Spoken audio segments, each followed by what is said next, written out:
Please be seated. Whatever you do, Andrew, do not add a seventh. Do not, this is perfect right here. Do not add a seventh.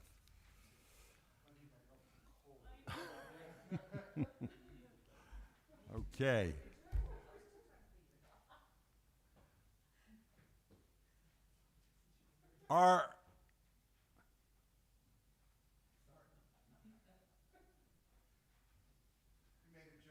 I'm sure. At my expense, no doubt. I know Lisa Hadley. Are you a fair person? Are you a fair person? Before you answer that question reflexively with a yes, or maybe with a no, let's take a closer look at what fair means. How would you define fair? Has life been fair to you? Have you been fair to life?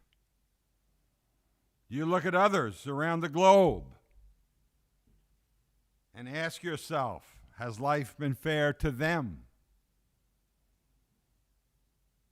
Do you think about being fair as you consider the issues of the day, as you evaluate your character? Are you a fair person?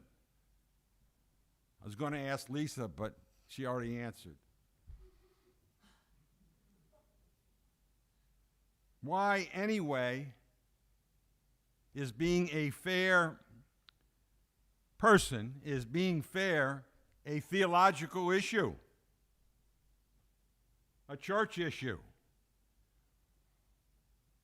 Well, we start with the supposition that God is fair, that we worship a just God. If God is fair, we mortals, we human beings, are something less than fair. We are not God. But if God is fair, we are obligated to struggle to be fair.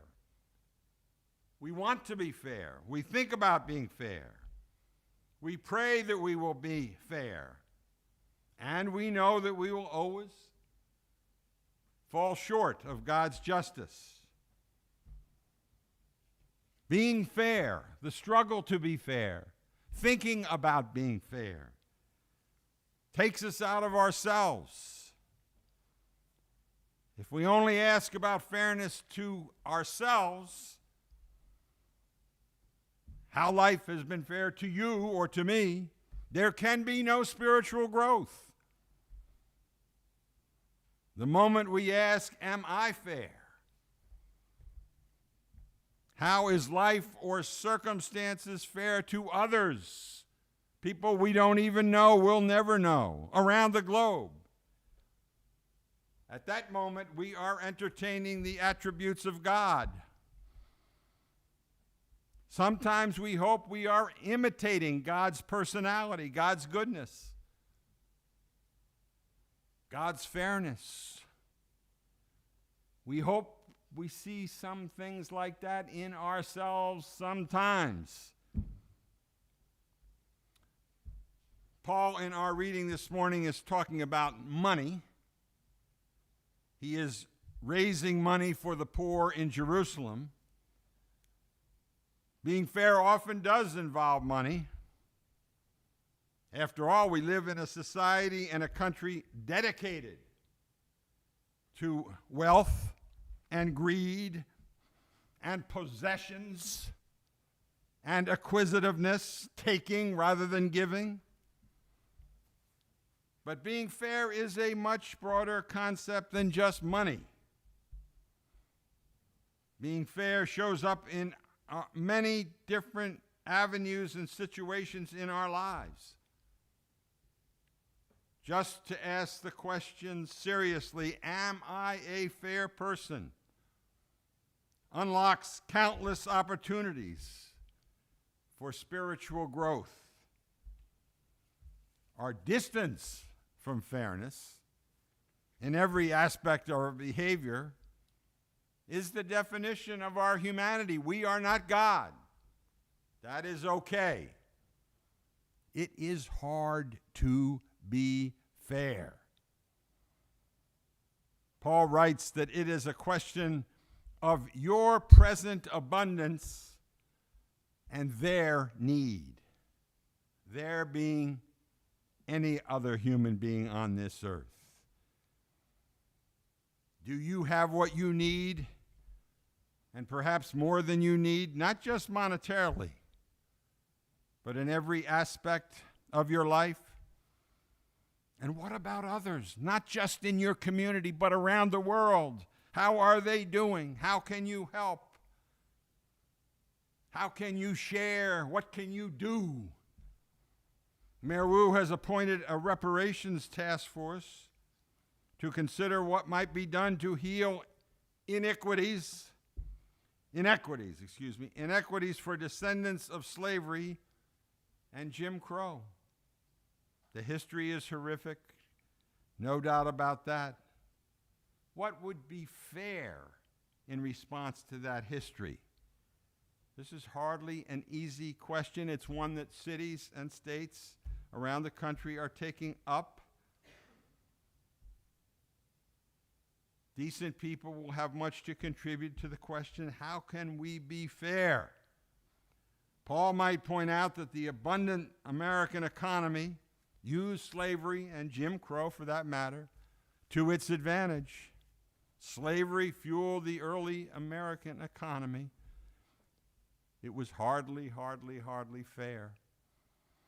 We live in the empire. Not the Roman Empire, but the empire in the world today.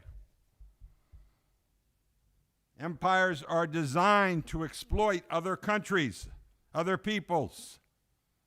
We live in such an empire. Jesus preached against the exploitation of the poor and against the love of money. Would he not preach against the way we live and against our society and against our churches? Our standard of living is higher because we live in the American empire. Who pays for our standard of living? Is it fair? Remember, in all your abundance, someone, somewhere, is always doing the work. We love our iPhones. In fact, we can't live without our iPhones. Mary can, but she's the only one in the country who can live without an iPhone.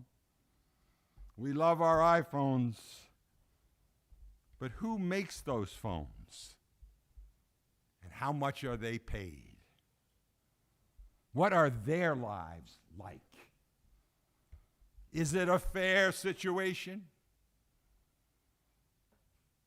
Are we more concerned about being fair or about our being well off? When you see fences and guards around factories, as you do in China and Mexico and other places, when you see fences and guards around factories, you need to be concerned about justice and what is going on inside and where your iPhone came from next time you try to use it. Paul concludes today's reading with a description of justice.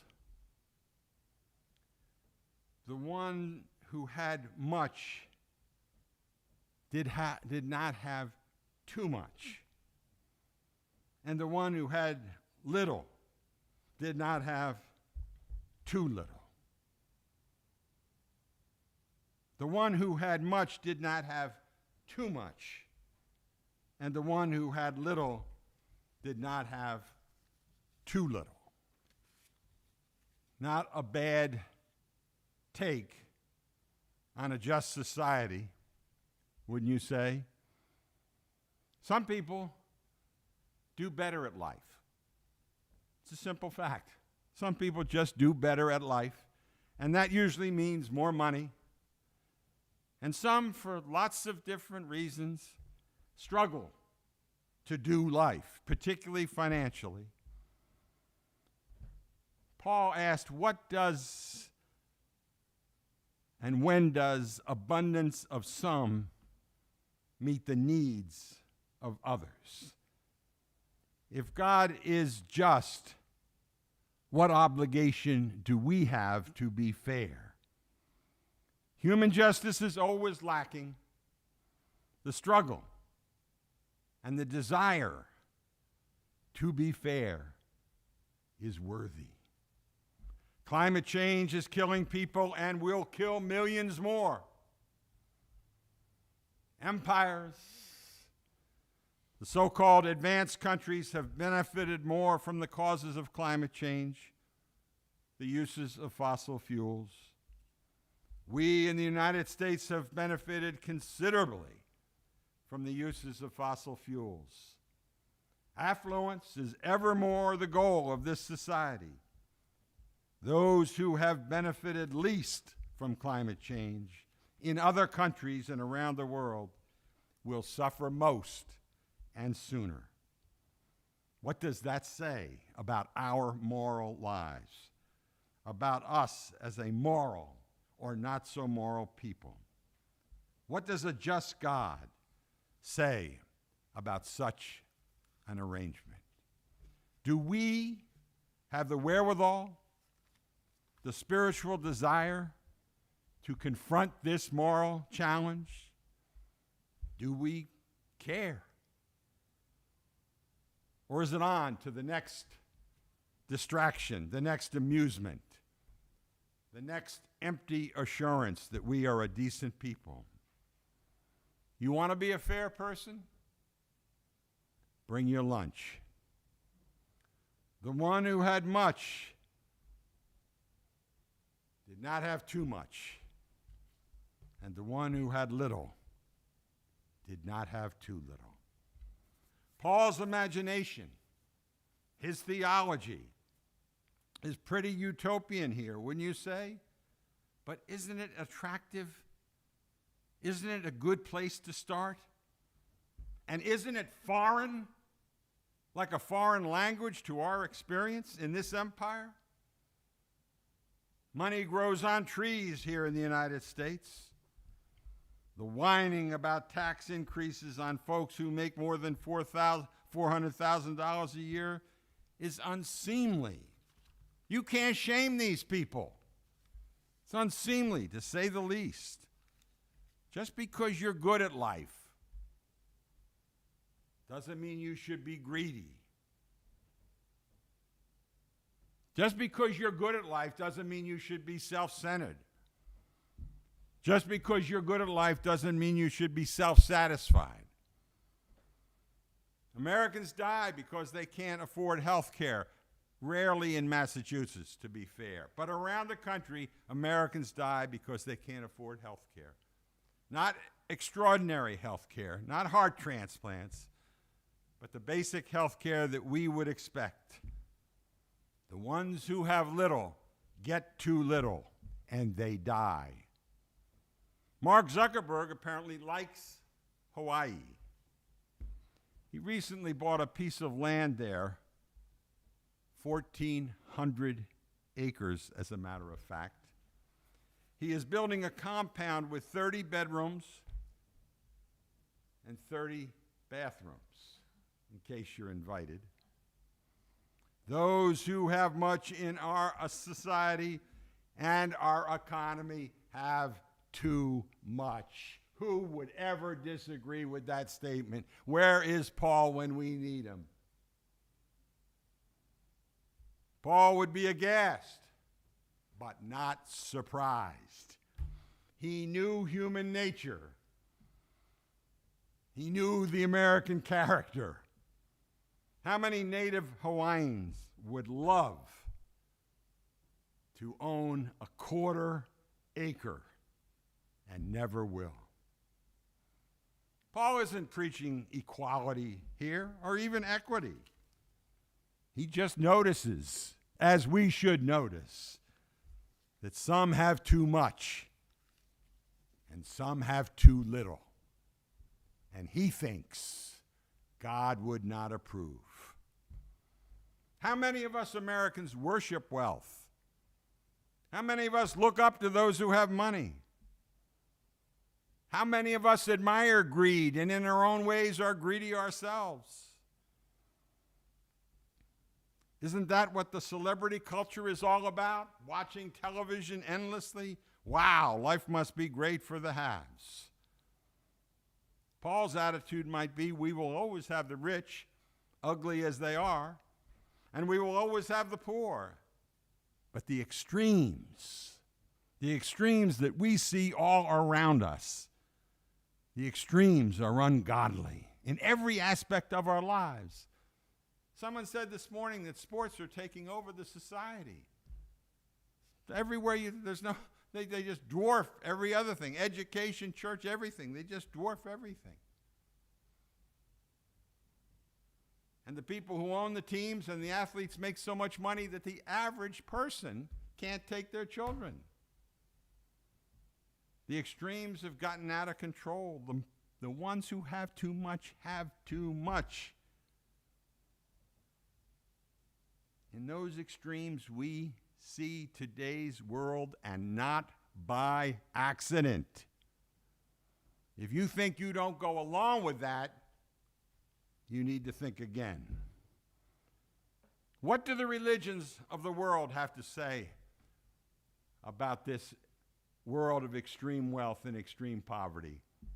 Precious, precious little. The free market doesn't mean freedom from morality. And the religions of the world need to be told that. Each of us has our own human garden to care for and fertilize. Being fair is a challenge to the poor as well as to the rich.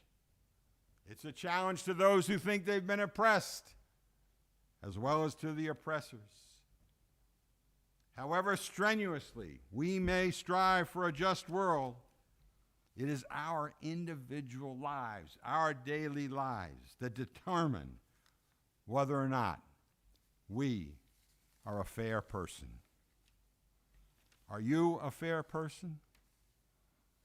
I'm looking for my last page before I answer that question. You may get away with a short sermon here. Keep praying. It may happen. No, here we are. Are you a fair person?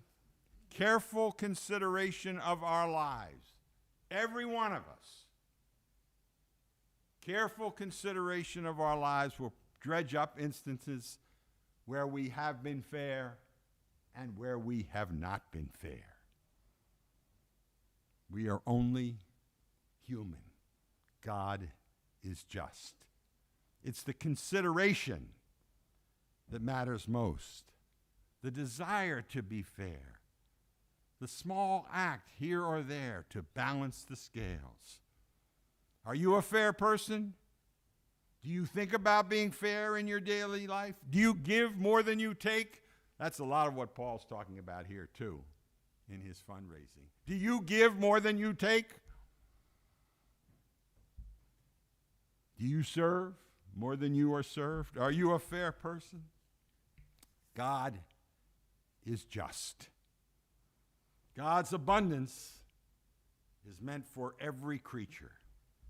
God has given us the ability to self-examine, to analyze, to make moral judgments.